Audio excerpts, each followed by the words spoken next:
Hello stud scribers, Red Suit Studs here. I have great news.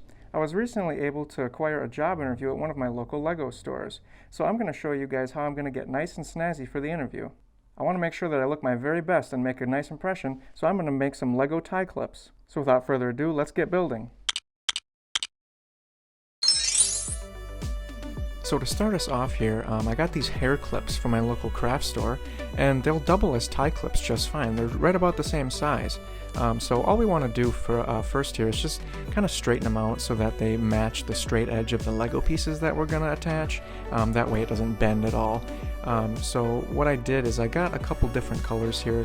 I got different sizes as well. I got some 1x6s, some 2x6s, and then a 1x8, just to get a little bit of variation.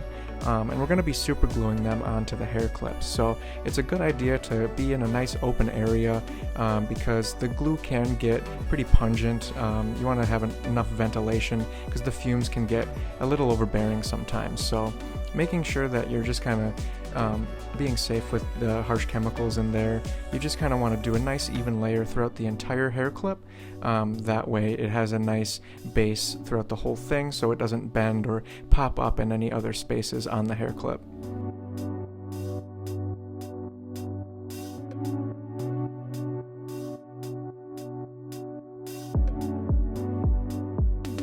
So now that I have my tie clips all put together, I think I'm ready for the interview. There's a lot of different designs that you can do with these tie clips, whether it just be single studs all lined up, some bigger plates, or just some tiling work. And while I was doing work on this project, I actually found on the LEGO website there are these kind of mini boxes to put some lunch items in. It's meant for lunch boxes like snacks and stuff, but it actually fits all the tie clips real nicely. So with all that being said, don't forget to stud scribe, and thanks for watching.